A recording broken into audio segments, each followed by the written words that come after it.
Bonjour à tous, bienvenue à Lost TV pour un nouveau salon de Brigitte. Alors aujourd'hui, je vais vous parler un peu des aides régionales qui peuvent être attribuées à nos enfants, à nos jeunes qui ont besoin de trouver un peu d'argent, d'une nouvelle formation, etc. Alors les jeunes, vous savez que la région vous donne 200 euros, ça vous dit? 200 euros pour quoi faire? Pour passer votre BAFA. Financer la formation pour pouvoir pallier au manque de main-d'œuvre. Voilà un beau souhait. Ainsi, cette année, 20 000 jeunes peuvent bénéficier de 200 euros pour financer et partir à propos de cette formation au métier de l'animation. Voilà, pensez-y, avec un BAFA, vous allez pouvoir animer des colonies de vacances, des centres aérés, etc. Et on a besoin de vous. Ou même devenir pion dans un lycée, pourquoi pas. Ils n'avanceront pas les frais. Le coût de leur formation est directement réduit.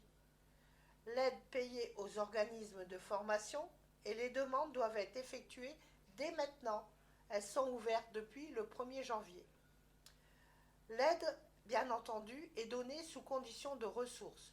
Alors vous allez me dire, les jeunes n'ont pas de ressources, mais comme ils habitent chez papa et maman, ce sont bien entendu les ressources de la famille qui sont prises en compte. Alors, on a besoin de ce BAFA pour travailler dans un centre de vacances ou dans une colonie de vacances.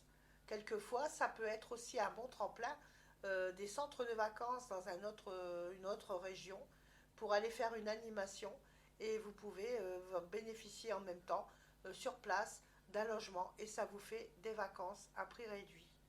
Le coût réel de la formation est souvent de 900 euros, sachant qu'il y a des collectivités locales qui aident à réduire ce coût. Certaines villes peuvent financer une partie de cette formation. Il suffit de se renseigner à la mairie de sa ville. Il y a aussi la caisse d'allocation familiale qui rentre parfois en jeu pour participer au financement de cette aide. Alors si vous avez plusieurs enfants, bien entendu, la caisse d'allocation familiale vous aidera un peu plus facilement que si vous n'en avez qu'un.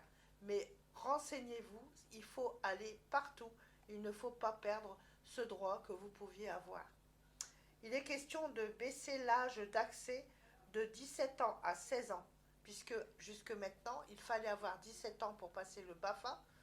Il fut une période où c'était 18 ans, ça a été diminué à 17 ans et maintenant on le descend à 16 ans.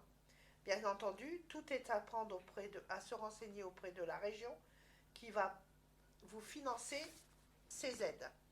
Alors, il y a aussi, pour le permis de conduire, la région peut vous aider. Renseignez-vous, ça sera financé à partir de 16 ans. Pour un jeune qui veut passer son permis de conduire, la région peut l'aider en finançant une partie de ce permis de conduire. Alors d'abord, si quelqu'un fait des heures de bénévolat dans une association, n'oubliez pas que cette association peut vous déclarer comme ayant venu rendre service à leur association. Ces heures de bénévolat vont être comptées, vont être comptabilisées et en contrepartie, vous pourrez faire un dossier de demande d'aide en passant par votre mairie auprès de la région pour financer une aide à votre permis de conduire. Alors tout ça, ce sont des petits renseignements qui sont bons à savoir. N'oubliez pas que Pôle emploi peut, sous certaines conditions, financer aussi votre permis de conduire avec une aide qui est souvent de l'ordre de 1200 euros maximum. Donc, donnée par Pôle emploi, bien entendu, ils ne vous le donnent pas à vous, ils vont la verser directement à l'auto-école que vous aurez choisie, mais cela viendra en déduction de votre aide au permis de conduire. Sachant qu'étant demandeur d'emploi, vous avez le droit à un crédit à 0% pour payer votre permis de conduire. N'oubliez pas qu'il existe aussi des aides aux étudiants, puisque les étudiants ont des droits. Quelquefois, pour aller à l'école plus longtemps, ils se retrouvent un peu seuls. Alors, ils ont le droit à la bourse du Crous, qui est donnée sur certains critères sociaux. Bien entendu, auprès de la CAF, ils peuvent obtenir l'APL, l'ALS, etc. Plusieurs aides qui peuvent venir les aider pour payer leur logement. Il y a les aides régionales, il suffit de faire une demande à la région. Voilà, déclarer, je suis étudiant dans telle ville, dans telle université, je demande une aide et ils auront une bourse régionale. Il y existe aussi la bourse au mérite, à ne pas oublier. C'est une aide de l'État qui est donnée aux jeunes méritants. Il suffit de remplir un dossier en bonne et due forme. Bien entendu, on retire le dossier à la préfecture, on le remplit selon tout ce qui est demandé, certains critères, mais quelquefois on peut obtenir cette bourse. Pour ceux qui veulent aller faire des études à l'étranger, puisque beaucoup aiment partir à l'étranger, même si en ce moment c'est pas trop d'actualité, on va dire que pour ceux qui voudraient le faire dans le futur, n'oubliez pas qu'il existe la bourse Erasmus, hein, qui finance une partie des études des enfants là-bas à l'étranger, et en même temps qui leur trouve leur logement, qui les aide à trouver leur université, qui les aide à se mettre en place là-bas dans ce nouveau pays. Et puis, bien entendu, il y a l'aide à la mobilité pour les jeunes qui veulent faire un master ou entrer en master. Alors, ça peut être quelqu'un qui travaille et qui a envie de reprendre des études et faire un master. Alors, il existe une aide, ça s'appelle donc l'aide à la mobilité.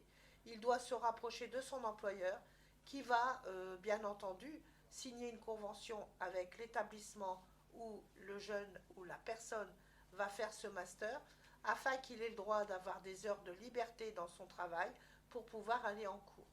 Voilà, toutes ces petites informations, j'espère qu'elles vous ont aidé puisque nous sommes dans une période difficile et on n'est pas toujours au courant de ce qu'on a le droit.